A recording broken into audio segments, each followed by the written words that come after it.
വാഴ എൻ്റെ പൊന്ന് ദൈവമേ, നമ്മുടെ ലൈഫ് സത്യം പറയാലോ. ഞാൻ ഈ പടത്തിനെ കുറിച്ച് കൂടുതൽ വർണ്ണിക്കാനോ ഒന്നും വരുന്നൊന്നുമില്ല. ആദ്യം തന്നെ ആ ഡയറക്ടറിന് നമ്മൾ എന്താ പറയണ്ടേ, അദ്ദേഹത്തിനെ ഒന്ന് കാണാൻ കഴിഞ്ഞാലോ എന്ന് ആലോചിച്ച് പോവുകയാണ്. ആനന്ദ് മേനോൻ ഒരു രക്ഷയില്ല കേട്ടോ. ഫസ്റ്റ് ഹാഫ് ചിരിച്ച് ചിരിച്ച് ചിരിച്ച് ചിരിച്ച് നമ്മള് അതങ്ങനെ ഫസ്റ്റ് ഹാഫ്. അതുപോലെ തന്നെ സെക്കൻഡ് ഹാഫ് നമ്മൾ കുറച്ച് ഇമോഷണലിയും, കാരണം ഇത് നമ്മുടെ ജീവിതമാണ് സത്യം പറഞ്ഞാൽ. ബില്യൺ ചെറുപ്പക്കാരുടെ ജീവിതം. സത്യം ഇതുപോലുള്ള അതൊക്കെ അനുഭവിച്ചിട്ടുള്ള ഒരാളായതുകൊണ്ട് ഞാൻ പറയാം. ഇപ്പം എനിക്ക് 27 വയസ്സായി. അപ്പം അതിനകത്തൊരു 26 വയസ്സുള്ള ചെറുപ്പക്കാരുടെ കാര്യങ്ങളൊക്കെ പറഞ്ഞു പോകുന്ന കഥകളാണ്. അതല്ല ഇമോഷൻസ് ആണെങ്കിൽ പോലും എന്താ പറയാ, വീട്ടിലെ അച്ഛൻ്റെ അമ്മയും എന്താ പറയണ്ട, ഇപ്പം എൻ്റെ വീട്ടിൽ ഞാൻ പഠിക്കാൻ ഭയങ്കര മണ്ടനായിരുന്നു സത്യത്തിൽ, പഠിക്കുന്ന കാര്യത്തിൽ. അതിപ്പോൾ എൻ്റെ അത്യാവശ്യം എല്ലാവർക്കും അറിയാവുന്ന കാര്യങ്ങളാണ്, നമ്മുടെ ഫ്രണ്ട്സിനും കാര്യങ്ങളൊക്കെ. ഓക്കെ, പറഞ്ഞു വന്നെന്ന് പറഞ്ഞാൽ അപ്പോഴും എന്താ പറയണ്ടേ, 50-ൽ 15 മാർക്ക് അല്ലെങ്കിൽ 20 മാർക്ക് കഷ്ടിച്ച് മേടിച്ച് നമ്മളോട് അച്ഛനും അമ്മയും പറയുന്നേ, എങ്ങനെയെങ്കിലും +2 പാസ്സാവണം, പിന്നെ ഒരു ഡോക്ടറാക്കണം, ഉള്ളതെല്ലാം വിറ്റോട്ടെ. ഞാൻ പറഞ്ഞു എങ്ങനെയെങ്കിലും ജയിച്ചാലാണെങ്കിൽ പോലും ഞാൻ എങ്ങനെ ഡോക്ടർ പഠിക്കാൻ. ഞങ്ങളുടെ വീട്ടുകാരുടെയൊക്കെ ഇതാ. അപ്പോൾ ഇത് കാണുന്ന എൻ്റെ ഫ്രണ്ട്സ് തന്നെ വേണമെങ്കിൽ ഇപ്പം കളിയാക്കും, പുച്ഛിക്കും വേണമെങ്കിൽ. ഓക്കെ, അപ്പോൾ ഇതുപോലുള്ള സിറ്റുവേഷൻസ് ഒക്കെ നല്ല രീതിയിൽ അനുഭവിച്ചുള്ളതും, പിന്നെ അതുപോലെ തന്നെ ഈ അടച്ചു പൂട്ടിയിട്ട് വളർത്തുന്ന ഒരു അവസ്ഥ പറഞ്ഞു മനസ്സിലായോ. ആ ഒരു ഇതിൽ നമ്മളൊന്ന് പൊട്ടിത്തെറിച്ചാലുണ്ടാവുന്ന അതെല്ലാം ഉണ്ട് ആ പടത്തിനകത്ത്. ഇപ്പം എന്താ പറയണ്ടേ, ഞാനും ബ്രദറും തമ്മിൽ ഒരു ഭയങ്കര വഴക്ക് കിടന്നു ഒരു +1 ടൈമിൽ. ആ സമയത്ത് വീട്ടുകാരും അങ്ങോട്ടും അച്ഛനും അമ്മയും വീട്ടുകാരും എല്ലാം കൂടെ അങ്ങോട്ടും ഇങ്ങോട്ടും ഞാനിങ്ങനെ പേടിച്ച് വിറച്ച് ഇങ്ങനെ ഇരുന്ന് കരയുന്ന ഒരു രംഗമുണ്ട്. എന്നിട്ട് പെട്ടെന്ന് നമുക്കൊരു ദേഷ്യം വരും.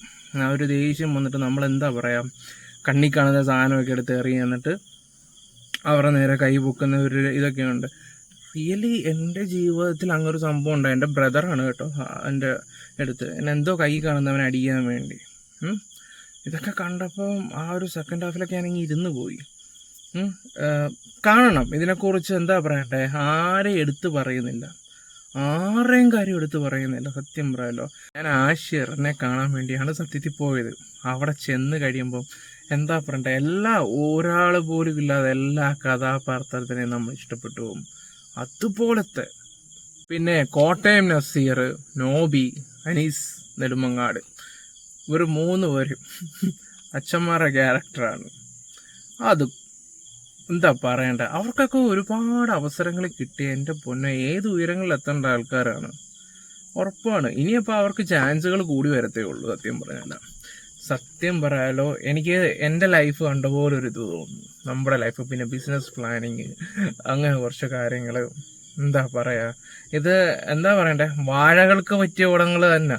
അതിനിടയ്ക്ക് ഈ ഒരു കാര്യം കണ്ടിട്ട് പഠിപ്പികൾ ഫ്രണ്ട് ബെഞ്ചിൽ ഇരിക്കുന്ന എൻ്റെ ലൈഫിൽ ഇതുപോലൊക്കെ സംഭവിച്ചിട്ടുണ്ട്. ഒറ്റ ഒരെണ്ണം വേണ്ടി പോയേക്കരുത്.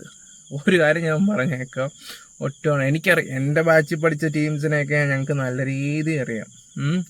ഒരെണ്ണം പോലും സ്റ്റാറ്റസോ എൻ്റെ ലൈഫിൽ സംഭവിച്ചെന്നോ അങ്ങനെ വല്ല ഇട്ടാൽ ഞാൻ നിന്നൊക്കെ ട്രോളി കൊല്ലും. അതുപോലൊരു പടമാണ് സത്യം പറയാലോ. ഇതിൻ്റെ സെക്കൻഡ് പാർട്ട് വെയിറ്റിംഗ് ആണ്.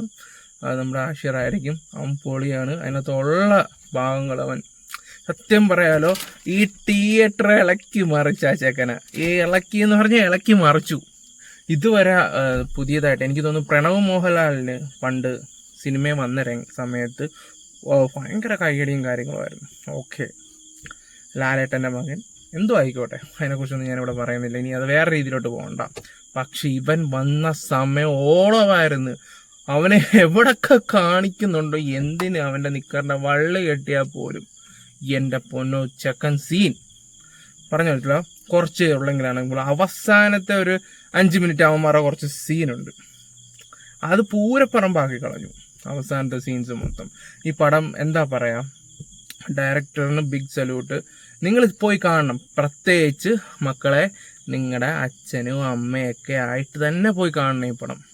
നിങ്ങളും ഇത് ഞങ്ങളുടെ 90s പടമാണ് സത്യം പറയാലോ. 90s ജനിച്ചവർക്ക് വേണ്ടിയുള്ളൊരു പടമാണ്. പോകണം നിങ്ങൾ. ഇതിനെക്കുറിച്ച് കൂടുതലായിട്ടൊന്ന് അത് നല്ലതാണ്, ബാക്ക്ഗ്രൗണ്ട് നല്ലതാണ്, അതൊന്നും ഞാൻ പറയാൻ നിൽക്കുന്നില്ല.